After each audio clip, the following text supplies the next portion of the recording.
ना कि लोग थक चुके हैं, ऊब चुके हैं बीजेपी से, समझ रहे हैं अब कि क्या हो रहा है क्या नहीं हो रहा है देश में। और उसके और ये या मेरे ख्याल से ये शुरुआत है। वो में कितना आक्रोश है और कितना लोग पस्त हैं सरकार से। डबल इंजन की सरकार है, जहाँ जहाँ चल रही है, मैं समझती हूँ देश को गड्ढे में लाने का काम किया गया। वहां तो हरा दिया बीजेपी को। उसका मतलब क्या है? उसका मतलब है राम मंदिर की लूट, नितिन नवीन के कार के सामने हनुमान को नचाया, लोगों को अच्छा नहीं लगा। बहुत साफ संकेत है कि बांकीपुर में बांका चल गया और भारतीय जनता पार्टी का जो मतदाता वर्ग है, नौजवान खासतौर से, उसका बुरी तरीके से मोह भंग हो चुका है प्रधानमंत्री जी से।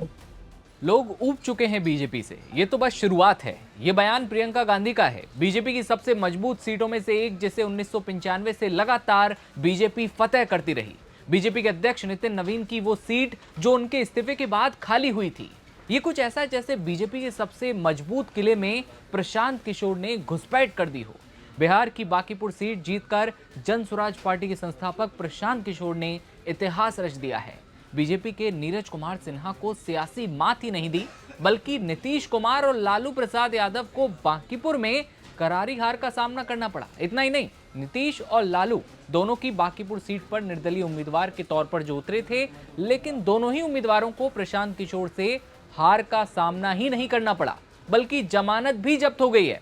कौन है ये, आगे आपको बताएंगे। पहले विपक्ष की जो पार्टियां हैं उनके नेताओं को सुनिए, जो प्रशांत किशोर की जीत में शामिल हैं और बीजेपी की हार पर खूब चटकारे भी ले रहे हैं। साफ दिख रहा है ना कि लोग थक चुके हैं, ऊब चुके हैं बीजेपी से, समझ रहे हैं अब कि क्या हो रहा है क्या नहीं हो रहा है देश में।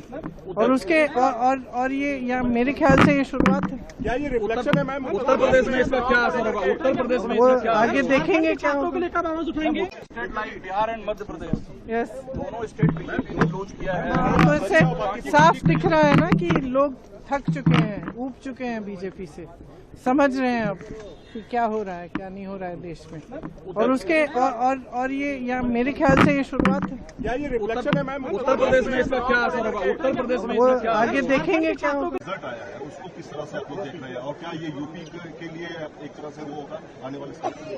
बहुत ही अच्छा रिजल्ट है, लेकिन रिस्पेक्टिव ऑफ दैट, क्योंकि चुनाव था और यूपी का रेगुलर चुनाव होगा, तो उसमें अलग परिस्थितियाँ हो सकती है इससे भी अच्छी परिस्थितियाँ हो, लेकिन एज अ पार्टी हम लोग पूरी तैयारी कर रहे हैं। मैम, बांकीपुर जो है वहाँ पे बीजेपी के राष्ट्रीय अध्यक्ष की सीट थी, वो खाली 52,000 से नवंबर में जीतती है बीजेपी और अब 18,000 से हारती है। क्या देखते हैं सरकार?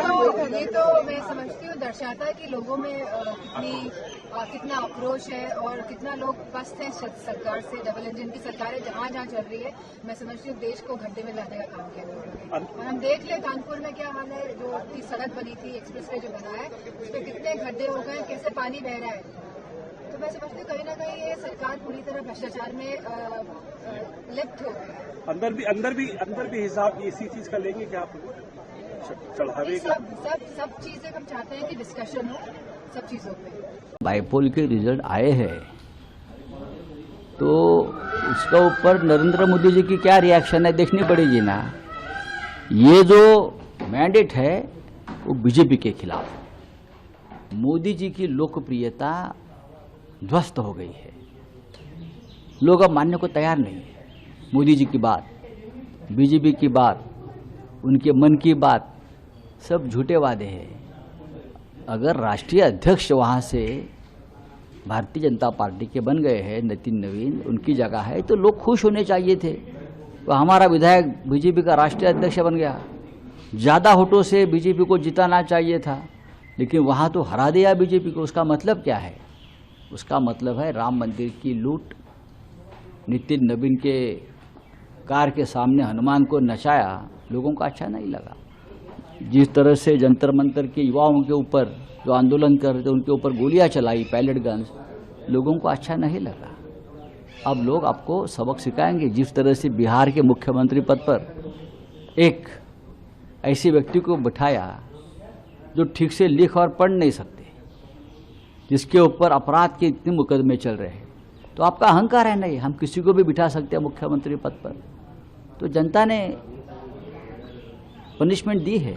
सर अपोजिशन प्रोटेस्ट करेगी पार्लियामेंट में अमित शाह की स्टेटमेंट के लिए कि पुलिस एक्शन क्यों हुआ, वो चलता रहेगा, चलता रहेगा। बट सर उससे डिसरप्ट होगा पार्लियामेंट, आप किस तरीके से? ये सरकार की जिम्मेदारी है। देश के गृह मंत्री अगर पार्लियामेंट में नहीं आते हैं, इतना बड़ा हादसा हो गया, जंतर मंतर पर गोलियां चली, और प्रधानमंत्री और गृह मंत्री अगर पार्लियामेंट चल रहा है और सदन में नहीं आते हैं, तो क्या कर सकते अपोजिशन?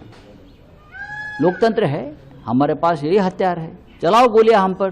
सर ब्रिजभूषण के एक्विटल पे क्या? देखिए, ये न्यायालय का निर्णय है, तो न्यायालय का निर्णय सभी ने मान्य करना चाहिए। सर लास्ट में मैं मंगल मिलन पे पूछना चाहूंगी। हाँ, कौन सा मंगल मिलन? क्या है मंगल मिलन? 10 साल में देश में कुछ मंगल हो गया है क्या?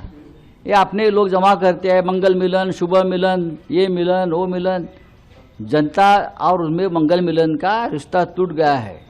बांकीपुर की जनता बहुत साफ संकेत है कि बांकीपुर में बांका चल गया, और भारतीय जनता पार्टी का जो मतदाता वर्ग है, नौजवान खासतौर से, उसका बुरी तरीके से मोह भंग हो चुका है प्रधानमंत्री जी से, मोदी जी की पूरी सरकार से। और ये नतीजा कहीं न कहीं ये संकेत देता है, जैसे एक बार जनमोर्चा के प्रत्याशी के तौर पे बीपी सिंह जी ने उस समय प्रयागराज से जीत हासिल की थी, वैसी ही बड़ी जीत के रूप में, क्योंकि 35 साल से बीजेपी कभी हारी नहीं वहां पे, 52,000 से जीती, 35 साल से कभी हारी नहीं।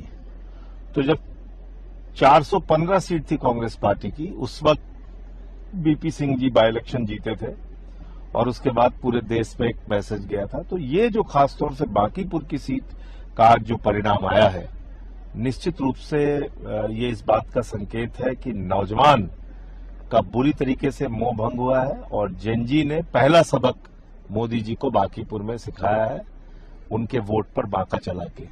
तो और दूसरी जहां तक दतिया की बात है, दतिया भी आपने देखा होगा कि किस तरह से नरोत्तम मिश्रा वहां पे मोर्चा खोले हुए थे, वो भी सीट हार गए। वहां बताते हैं कि सारे हथकंडे मोहन यादव जी ने अपनाए, सारी ताकत लगा दी, बावजूद इसके बीजेपी वहां पे हार गई।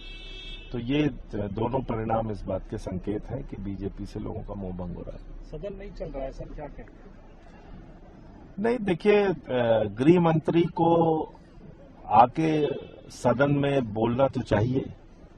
अगर 500 छात्रों के ऊपर लाठी डंडे चले हैं, आंसू गैस के गोले चले हैं, पैलेट गन का इस्तेमाल हुआ है, बिहार में K47 चला है, तो गृह मंत्री को कम से कम सदन में आके बोलना तो चाहिए। 15 साल की बच्ची पे FIR कर रहे हैं आप, शर्म आनी चाहिए।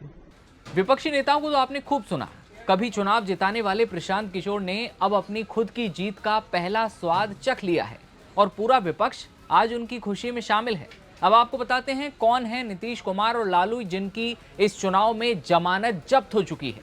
जेडीयू के अध्यक्ष नीतीश कुमार और आरजेडी के प्रमुख लालू प्रसाद यादव से इनका कोई नाता बिल्कुल भी नहीं है। बांकीपुर सीट पर निर्दलीय चुनाव लड़ने वाले ये दोनों ही उम्मीदवार हैं, और आरजेडी और जेडीयू से बिल्कुल अलग हैं। निर्दलीय उम्मीदवार नीतीश कुमार के हलफनामे को देखें तो उसमें बताया गया है कि ये पेशे से कंसल्टेंट हैं, दिल्ली यूनिवर्सिटी के मोतीलाल नेहरू कॉलेज से स्नातकोत्तर की डिग्री हासिल की है।